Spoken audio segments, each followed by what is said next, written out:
He's Ali Alberigo, and this is the School Owner Talk podcast.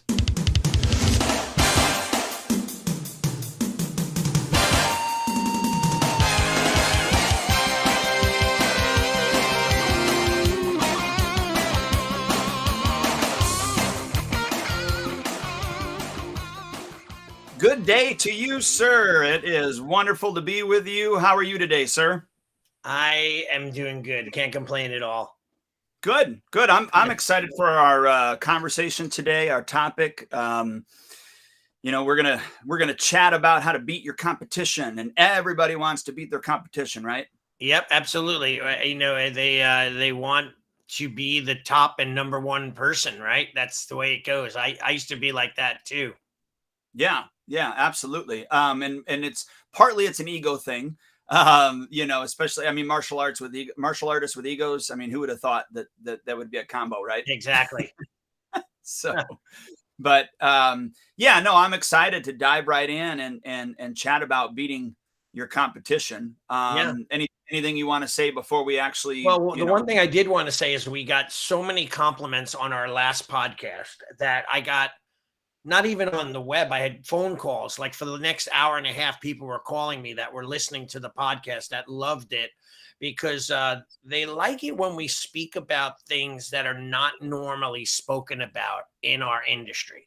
Like if you notice all the podcasts, all the podcasters that are out there and so-called experts and so on, they have topics that are relevant, but it's all more about, business practices, how to upgrade, how to sign up, and we do our share of that stuff as well, but they pretend like everything is perfect, right? Everything is perfect. There no stress. Like I remember speaking at a convention. I was one of the keynote speakers, and I was joking, and I'm like, these kids, they drive you crazy, blah, blah, blah. And at the end, when they filled out comment cards, one of the people showed me the comment card and it's like, oh, he's so negative. Kids are just kids and they make mistakes. And I'm like, yeah, I bet you he's been teaching for 2 years. Like he hasn't been doing this for a long time. He hasn't had it happen to him that much. But once he does, he's going to see why I was venting and joking, So, but yeah, I'm excited about today's topic. It's a good one.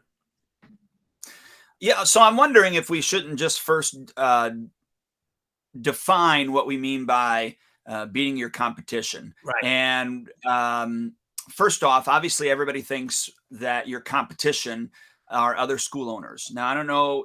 I know when I first started, I really, that's what I thought my competition was. Right. My competition were other school owners. Mm-hmm. And so, I needed to be the top martial arts school in our area. Mm-hmm. And in educating myself or being informed by other or more successful school owners at the time, I quickly found out, maybe not quickly, maybe it took me a little bit, but I eventually, that's a better word, I eventually found out that my competition really, yes, partly was the other school owners, but really were the other activities that kids and even adults, but mainly kids because we're a kids school. About 97% of our clientele are kids.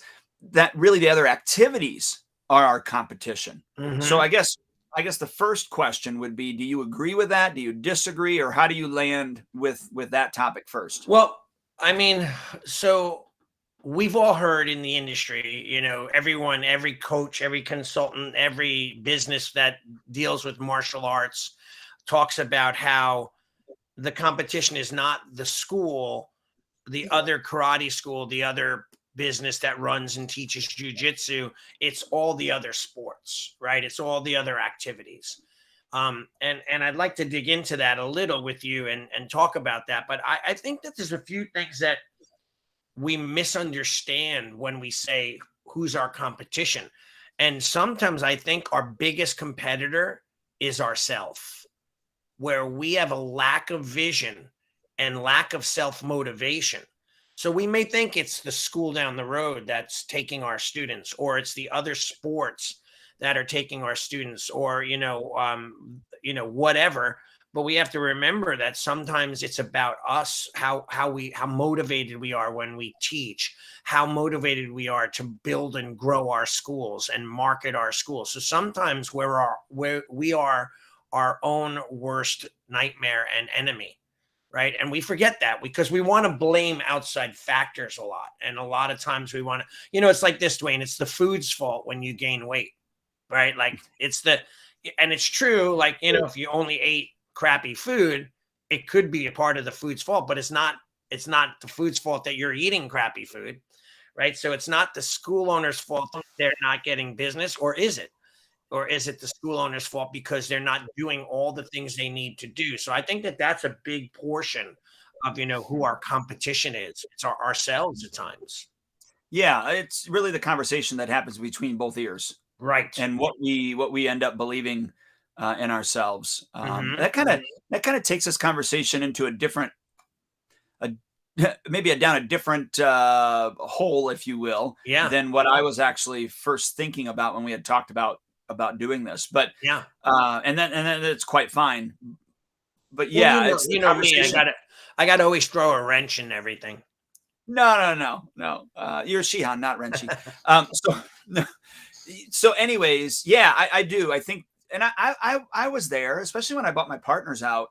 I was kind of freaking out Right. when I was, you Right. know, footloose and fancy free, but didn't know what I was doing, and so I had to keep telling myself that, and I think I've talked about this on the podcast before, but and when anybody would ask me, "Hey, how's business doing?" or "How's the studio doing?" I always say business is booming. Right. Even when it sucked, I always just said business was booming Yeah. because that's what I wanted to have happen, Mhm. and that's where I wanted my mindset to be. So yes, you are correct. Your competition really is with yourself, Mm. and it is with the story that you're telling yourself about your school. Yeah. That is your biggest competition. Yeah. So again, the question would be, how do you beat that story? Like, how Mm. do you beat that competition? Yeah. Right. Right.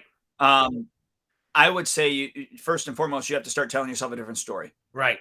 Right. I mean, plain and simple, you got to go, yep, business is booming. And now I got to do things to make it booming. It's kind of like Yeah. when I raised my prices. I remember, Dan Kennedy talking about the fact that when he talks to people about prices, he says, you just raise it. And then you look at yourself in the mirror and you say, yes, the price of the program is X. Right. And when they say the price of the program is X, Mhm. and you say, yes, the price of the program is X. Mhm. You know what I mean? Yeah, I do. So I think that old saying, change your language, change your life is a big one, right? Like, we look in the mirror and we call ourselves fat. I do, we don't like the way we look or whatever. And we kind of remind ourselves every day of how that we feel that way. Eventually the reality comes true, right? It becomes, you give up and you don't diet or you don't work out or you just get depressed and it just landslides from there. undoubtedly, the conversations that happen between you and you Hmm. are the actual. I mean, obviously, for me, the conversations that I have with God are the most important. But second to that are the conversations you have with yourself. Third would be with your spouse, Right. and then your children, and so on and so forth. But those conversations that you are having with yourself are, unfortunately, we oftentimes have negative Right. Right. conversation with Yeah. ourselves, right? We say, "Oh, man, that was stupid," or "I'm Yeah. stupid," or Yeah. "That was ridiculous," or Yeah, "Man, yeah. I can't do I that. can't believe I'm not a good yeah, speaker," I can't you know? believe I did this again, right? Like the same old. But you know what? So clarification of language is an important thing in this particular topic because, like we said before, that we first started off, who is your competition? It's not necessarily, another karate school, another school down the road.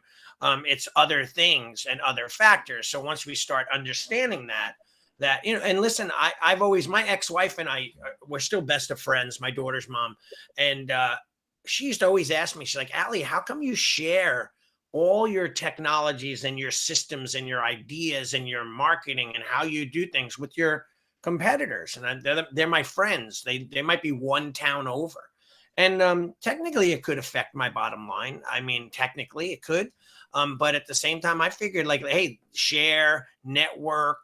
And it created a better environment where we all elevated ourselves to another level And that helped the martial arts in general. Because I have a town, and when you come and visit one day, we'll go out to eat. And it's called Bayshore is the town. It used to be, when I had my first martial arts school in 1982, this town was just terrible. There was like prostitutes and drug addicts and gangs, and it was terrible. Now it's called Restaurant Row, and there's probably 50 or 40 restaurants right in like this 2-mile strip, not even. And everyone is packed. Like, so if we think about a karate guy, there's like 4, and there's a lot of martial arts schools around. And of course, they cut into the bottom line. But at the same time, though, if a restaurant's 50 restaurants like next door to each other, and they all could be packed, then how come we can't? And like, so you said, that's where we lead into, they're doing other things, and that's where those things become our competition. But you had ideas on how we change that, right? I do, but before we dive into that, I just want to go back with the concept, that your first competition is the conversation that you're having with yourself, the belief that you have in yourself. The second part to that, I believe, at least it was for me, was the fact that I decided that I wasn't going to pay attention to what other schools were doing. Because when I did that, when I would look online or I would see ads or whatever it was, mentally, and I guess I wasn't strong enough at the time, mentally, what it did to me was it brought me down. Like, oh my gosh, I didn't think of that idea. Or, man, I should have done that. And then it became depressing to me. Right. And so I really had to not focus on that, so that the conversation in my head was more positive, more focused on in our school. Right. And so this to me was then I wanted to differentiate myself.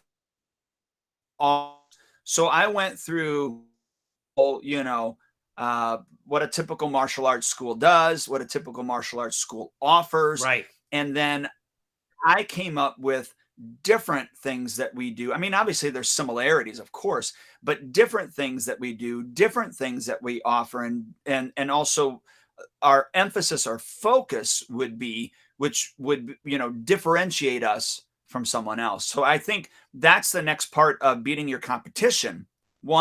First one in between your head. Right. Second is really identifying what differentiates your school from all the other martial arts schools, and understand that not everybody wants that differentiation, if that's even a word. Yeah. Like, you're not going to be everybody's cup of tea, and that's okay. But you really need to define and make it known to your clientele, also to your prospects and leads, who you are, what you stand for, what differentiates you. Right. From others. Would you agree with that as like I the second totally layer? agree. Like, I do a drill with my clients called the value stacking drill. And quite often I say, like, by the way, most businesses don't realize what they do, right? And what they give, because it's part of what they've done and given for years. They forget about all the things that a person gets. So when we start value stacking, those value stacks are what separates us. Like, for example, in my school, I don't charge testing fees. Other schools may. I don't put them down, but I say we don't charge. It's included.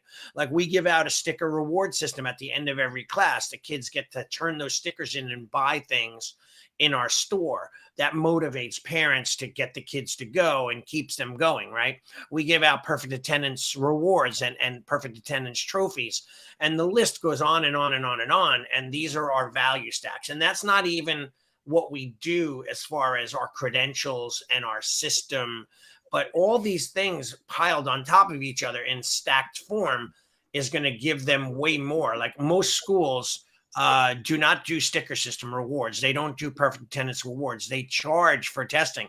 Just those 3 values right there separate us from many people. Then I do my credential separation, where, hey, I've been doing this for 55 years. I blah, blah, blah. I did this, and I've been open for 32. You see Mr. Jones over there? He was my student when he was a teenager. Now he brings his kids here. Like, those are the things that now start separating us from the rest. Yeah. And then, the delivery of that is so important. So coming up with a language that will resonate and be understood, because Yes. clear is kind. So you got to make sure that it's understood. So one of the language things, because we do something similar with regards to the fact that, we don't charge extra for testing. Hmm. We don't even charge extra for additional private lessons that are needed. Yeah. So if they need a private lesson because they missed class or they need extra help, Right. and then of course we have our online curriculum with our own app and all those things. We call that our program is all inclusive. Hmm. That we don't nickel and dime you to death. Right. And so when you say it, like when you layer those things, like what you talked about, stacking, right? Right. Value stacking, and then we say that we're all inclusive and we don't nickel and dime you to death. Right. Those are some of the language points that we put in so that people understand those type of things. In fact, and I think I sent this to you, but in our video presentation, because that's how we do our sales, is a video presentation. I have a PowerPoint as I'm speaking and everything that comes up, and it talks about the fact that, let's go through what, most martial arts schools do. They charge you for this. They charge you for this. They have this. This is an extra hidden fee that you don't usually know about until after you join, and blah, blah, blah, blah, blah, blah. And then, so I put all the negative things that most martial arts schools do, because I don't want to say negative things. I do all the things that I put all the things in there that most martial arts schools do that I used to do too. Right. And then I put a different spin on it and say, but you get this for free, which is going to save you X. You're going to get this for free, which saves you X, blah, blah, blah, blah, blah, blah, as I go through. So I kind of take that value stack. I put a value to it. This is how much this costs. This is how much this costs. The extra uniform is this, blah, blah, blah, blah, blah. Testings are usually this. It's four testings usually a year. This is how much it's going to cost you to test every year. Right. And then of course I go through and I go free, that type of thing. So it's an all-inclusive. We don't want to nickel and dime you to death. So that would be personally the second layer. So first layer, again, just to recap, the conversation you have in your head. Second layer is you need to differentiate yourself from the other schools. Now you can still charge for testings. You can still do the things that we talked about that I unfortunately just said that were negative. I don't mean it to be negative. It's not a negative thing. It's just about what we do. But you got to find other things that you can convey that demonstrate that you are different. And this is why they should be with you. Even to the fact that we have a leadership program that you have to apply for, that you have to get accepted. There's leadership material that you learn, and we go through and we talk about the leadership material, learning how to be a public speaker, learning how to stand up in front of the class and lead it when they get to the storm team. So there's different things that so we really, and it goes down to like what you've talked about before, is having your brand, right? Having your I can't think of the term. I don't want to say catchphrase. What am I? Meme or your tagline or your yeah. I mean, ours is leadership from day one. Leadership training from day one. Nice. Leadership training from day one. Who does not want their kid to be a leader? So we're a leadership school. It's TriStar Martial Arts Academy, but really it's a leadership academy. That's what we focus on. That's great. Yeah, creating better leaders. So that being said, I think that what we covered just there is really, really powerful for those that are truly listening, is that value stack is what separates you from the competition. Now, the other thing that I think we were going to plan on going down this avenue is how to embrace the competition. So when we fight, in Aikido and some of the jujitsu systems, they say resistance meets resistance, right? So we have a lot of kids that play sports. It's inevitable that someone's going to take a break to continue playing baseball or not come in as much because they're on a team. So what we want to do is try to enhance why, or express why, the martial arts is perfect for them. Yes. And the sport. So a lot of times parents, a dad might say, hey, hey, baseball, I want him to be a baseball player. So I'm going to take him out of karate and do baseball. Well, if you have them in martial arts and then they do baseball, they're going to be a better baseball player. So like maybe for a dad, that might be the real thing that's important to him is the sport aspect, right? Because people think they're going to get a scholarship and get a cheaper discount or whatever the case may be. And it's not necessarily true. In fact, a lot of times people said that, chasing the scholarship costs way more than it does when you save getting a scholarship, right? So, because you're paying a fortune all these years, travel teams and this and hotels and that, it becomes very expensive. You would, if you save that money, you would have made enough to pay for the college, they say. So, but what we need to do is try to express to the parents that if you want Johnny to be great at sports, the martial arts will be his personal trainer, will enhance it, will help him and do better for him mentally, physically, spiritually, coordination wise, so that he could be the best baseball player, football player, soccer player as possible. Yeah, and that's in our the video presentation because we talked about the 3 areas of emphasis. One, obviously self-defense. 2 is physical fitness and how it actually relates to sending their kids back to the, gym class, ball fields, soccer fields, all those type of things as a better athlete. And then obviously the character development. I do like, you want to read this? Because I like this comment. I do. Darren is from England. And we met many, many years ago at a convention. We did some work together, and I think we even did some coaching. I don't even remember. But he wrote, value stack and pricing are 2 different things. I would never focus on what other schools charge or don't charge for, as long as you're upfront and go through all cost and value matches. It's when you hide any costing, like you have to have an upgrade, or never focus on how other schools run theirs. Focus on how you want you to run your school. Your value stack can be your results, not the things you provide, but great live today. Okay. So he's saying great live. But yeah, I agree with him. And I appreciate what he's saying. Cause obviously when I say that, this is how most martial arts schools run their business. Right. And they're going to charge you this, charge you this, Yeah. charge you this. We're not going to do that. Yeah. We're all inclusive. I get what he's talking about. So if I were to change it, I would have to think about how I wanted to do it. Yeah. So going back to, I know dads or moms that have their kids in sports, and then they want their kids to perform. So they have personal coaches that help them with training them to be better at their sports. Well, the martial arts does that. Like, I can't tell you if I had $1 for every time I heard it, I'd be doing pretty well. But parents would tell me like, oh, my kid, he was so good at lacrosse.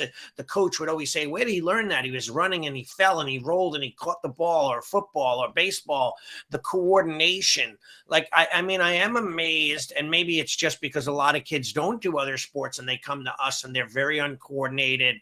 They can't even do jumping jacks or push-ups or sit-ups. And then they get involved in sports and they fail out because they've never been prepared to do the physical side, and I think what we do does that. So we're not a competitor, or the sport is not a competition either. Yes, it may take away from our school for a little bit of time while they're fully engaged in that sport, whatever season, but eventually they're going to come back and they're going to use us as a motivational tool.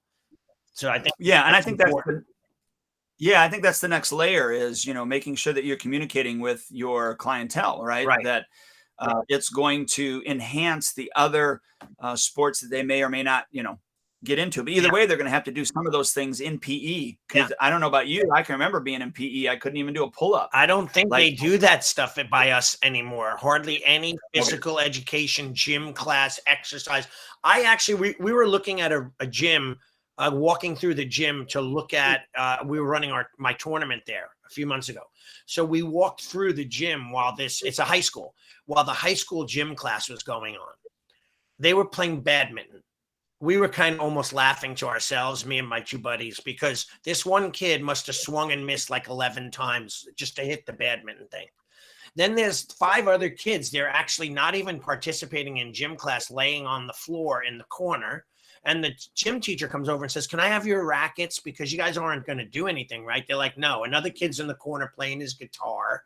Like, they don't even, like, when I went to school, if you didn't participate, you got a demerit and you were going to get detention and you weren't going to pass. Yeah. Right. And if you didn't play, do well in gym class, you couldn't pass the grade, just as if it were like a main subject. So they're not like that as much as they were. But I also think, too, a big selling feature that we forget to talk about is the physical aspect of martial arts, not even the coordination and the technique. It's just the exercise, because they don't get it, kids, anymore. They're not learning it, doing it, being a part of it. And if not that alone is worth its weight in gold, is just the physical practice of what we do. Yeah. Yeah. Well, they're so used to doing something for 5 minutes and getting a drink of Oh water. my goodness. Absolutely, dude. It's crazy. And then, by the way, we were going to talk about how we crush our competition. But rather than just with a slight shift on this, let's talk about, like, how do we get the sports teams to enhance our team? So, like, for instance, there are a lot of parents and fathers and mothers that are coaches, or they're Girl Scout leaders or Boy Scout leaders, and we have them sitting in our school. They're like, every student knows like 5 or 6 people, right? Or more, if you teach them how to look, right? But every parent that has a team, that coaches a team, they have a vast reach of people that they could be referring to your school. So if you just find out who's doing those groups, sports, events, Girl Scouts, you could probably tap in, do a visit to their game or their practice, and run them through some martial art drills for coordination. You could have them bring them to your school as a field trip, and you run them through some drills, and you start a partnership with these players, these coaches, and these leaders. And now it's no longer competition. They're promoting you. Like, I had a mom who got probably 4 years of her training for free, because my referral program is, if you get 5 members, you join, you get a year for free if you refer 5 members that join. And she would get the Girl Scouts every single year to bring every troop from every age, the youngest kids all the way up until the oldest kids. And we'd have 150, 180 Girl Scouts throughout the Saturday, and or whatever day we did it. And she'd always inevitably, there 5 people would sign up, she'd get a free year. That was her thing. But we would tap into a lot of people through her and her connection. So it's something to think about. Yeah. And I think what you can do to set that up first is make sure that you identify the kids in your school that are doing other sports.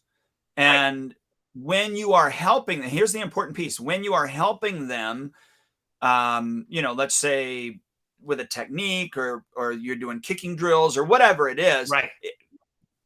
Make sure that you make that connection going, that's awesome. You're doing great. I know you're struggling with this, but this is going to make you a better football player too. Right. Or this is going to make you a better baseball player. The hand-eye coordination is going to make you a better, so identifying that and speaking it out loud so that the parents can hear it, all the other kids can hear it. Right. I think is vitally important to get to the point that you're talking about. Then making sure that you identify any of the parents that have teams that they're helping out, or their kids are on teams, and say, hey, I would love to, like you talked about, I would love to, and maybe you do it from a couple of different angles, to do a team building exercise with your child's team. Right. So that we can get them to, obviously be more focused, maybe more disciplined, and so lay out some of the things that, but before you would say that, you would say, look, I know you've been in some of the practices. What are some things that you see that we do here, like, discipline, focus, coordination, would be most beneficial. Right. And then that way you can utilize that, and they say, oh yeah. If you want to talk to the coach, I would be happy to have them come in here. We could do, a 45-minute team building exercise, or a 45-minute, not workout, because you don't want to design it as a workout, but a 45-minute session that will get them to start to have better focus, have better discipline. I mean, you'll know what the language is based upon the information that you get back. But the important thing is try to get that information so that you can speak to what exactly their needs are. And then obviously you develop that class as martial artists. I mean, gosh, you could take a front kick, you could do an hour seminar just on front kick, and they could have a blast doing it, because you could disguise the repetition. You could make that front kick into teamwork. You could make that front kick into leadership. You could make Right. that, like, I mean, there's so many avenues you could just do that one thing with. Yeah, and Darren wrote as well. Humans like stories. As an owner of your brand, you need to share with your audience the success of how your martial art is helping them with other sports. So basically, like we just said, having that out there. Sometimes we don't know what we don't know. So if we don't realize that this is an important conversation to have, then we don't do it.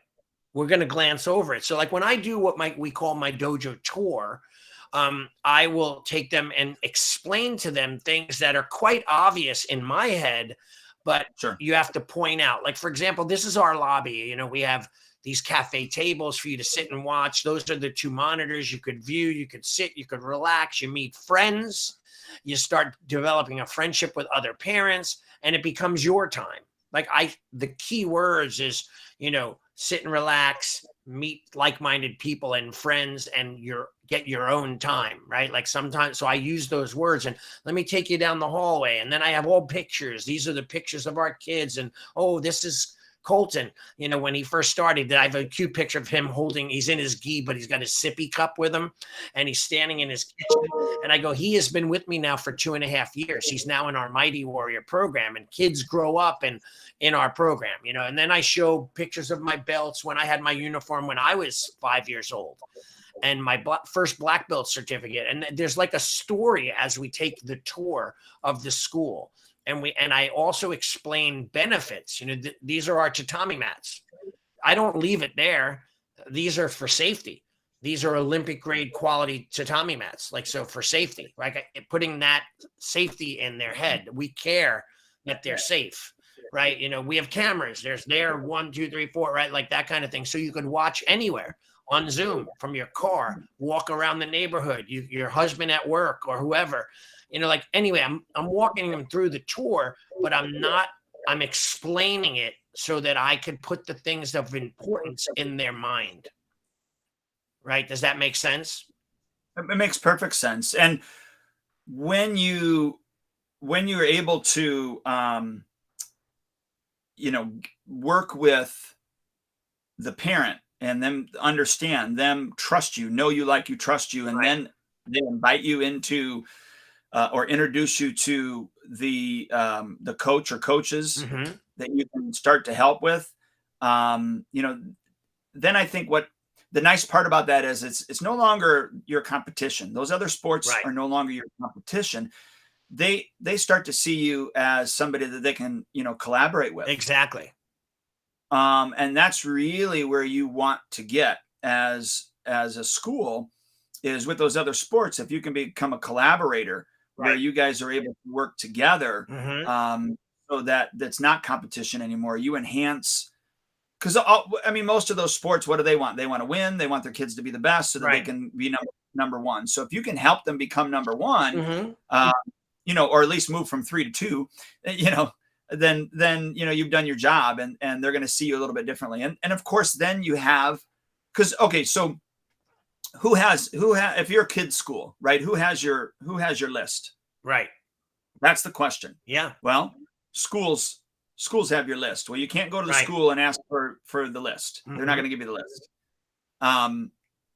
And this isn't the topic of discussion right now, but that's where, when we do our martial arts field trips, that's where that comes in. Right. But who else has access to our list? All of these other sports with all of these other kids. Right. But you can't go to them and say, hey, can you give me access to your list? You need to become a collaborator with them. I can, what are some needs? What are some challenges? What are some things that your kids need? Absolutely. And how can I help you fill that void? Yep, exactly. And when you do that, when you become a collaborator, and I would just, let's just say soccer, like I would pick one avenue, try to get into one area, make yourself very known in that area. And then you have testimonials from that area to move to the next one. I mean, I say soccer because, obviously they're kicking a ball. So, but you kind of see what I'm saying with that, right? Yep, absolutely. Darren's very vocal today. We're gonna have to probably bring him on our show one day. I'm not sure. It's probably like mid-afternoon over there. But he says, beat your competition. Remember, not everyone is your ideal client, and a school down the road or another activity could be a better fit for them. He says, Dwayne focuses on the leadership school. So only those parents that want more than a punch and kick or best for their kids for the program. So, yeah, you're right. And by the way, so it goes so fast, right? We're already like almost, 35 minutes in. Yeah. Right? Yeah. So another thing I wanted to point out that is very, very important is that, oh, by the way, he said it's 5 p.m. over there. So yeah, he's later in the day. And thanks for listening, by the way, from all the way from the UK. I'm honored. So I appreciate you.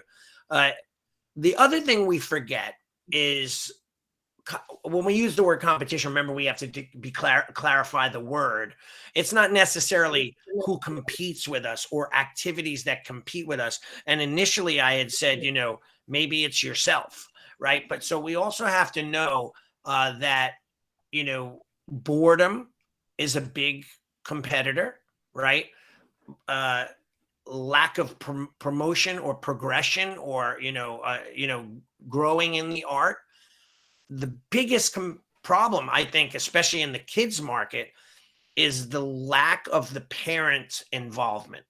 So like, for example, when the parents are gung-ho, kids come all the time, they're in your face. That's all they can think about. They love you. You're like the messiah, right? The minute they stop coming and they're not there as actively, then all of a sudden they start to pick, because now they're saying, hey, I'm not going as much. I'm still paying the same amount. I'm not getting the benefits. Why bother? He's upset. I'm upset. Like I just had a mom who really I thought liked me and I liked her. And she just turned on me because she's been behind on her payments. And I kept asking her about that. And now I'm a bad guy. It's all about the money for me. I am not doing my job as an instructor. She's not happy with the quality, but what she doesn't realize is she hasn't been there that much. So how could the quality be there? She forgot why she joined in the first place, because we were doing so many great things, but the money got in the way, and her lack of bringing the child for whatever reason, or the lack of motivation, is what was destroying the relationship. So communication and staying on top of it. And that's what I love about Spark. We have the missing in action maximizer, where you just go in, all the kids, people who haven't been going. You have the new student maximizer, all your new students, you could just text them, email them, call them. You have, all the prospects. So lead and trial class maximizer, at the touch of a button, you have all the access to all these different things so that you could communicate. But the communication is the key. That's really, I think, where that becomes, when we start dropping the ball on that, we could almost inevitably look at every single student that is quitting, and you could see a decline in their attendance. Very rarely do they come like every day until the minute they quit, unless something abruptly pissed them off and got them mad at you. Yeah, or that they went off to college or moved or whatever. Nothing you can do about that, right? Right.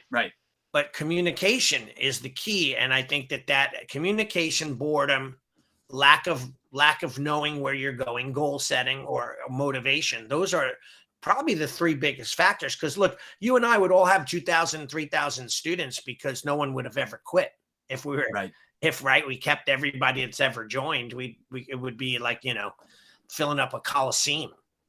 Yeah. I wouldn't need to advertise anymore, right? Exactly. So but we forget that, and we tend to always look at outside in advertising. Where are we getting our next lead? Where are we getting our next person? Where are we going to find them? Like you said, how can we get them in the school? But sometimes we forget the key, most important things, and that's who we have. The Grant Cardone sales program that I do, I just watched one, and I'm taking an article, and I wrote an article about it. And he has one that's called Ignoring and Tapping into Your Power Base. Like, who are the most likely to refer you or recommend their friends? It's people that know you, not necessarily only the ones that are training, but people that maybe trained with you and quit and liked you, they had a good experience, they'll refer you. Local businesses that have heard of you, like you said, those coaches of the kid who trains with you, but the dad's the coach of a team. That's a big, huge power base that we could be pushing and tapping into. What are your thoughts? No, I totally agree. I do. I just think that as much as you can collaborate with other parents, other sports, other people, and they kind of like you, where you collaborate with these other school owners that are a town over. Yes, like you don't hide anything from them. No. When and if somebody goes to them and they think you're a better fit, and they go, yeah, that's not what we do, but I have another friend who does what you're looking for. Right. I think you should go to him. They will do that. Yeah. I had a lady that she just refused to sign up for the year. I can't believe you make us sign up for a year. What if they want to quit? I'm like, listen, ma'am, this is what we've been doing for 30 something years. This is what we do. If we're not a good fit for you, my friend's school right down the road, which is an outstanding school, they don't do yearly commitments. They do month to month with a 30 or 60 day out. Oh, you don't want my kid? I said, no, I want your kid, but I want you to understand that I'm not going to change what we do just for you because you have a fear of commitment. I get it. Maybe your kid will commit. You know them better than, or won't commit. You know them better than me. But so I suggest you go here. And they ended up going there too. And my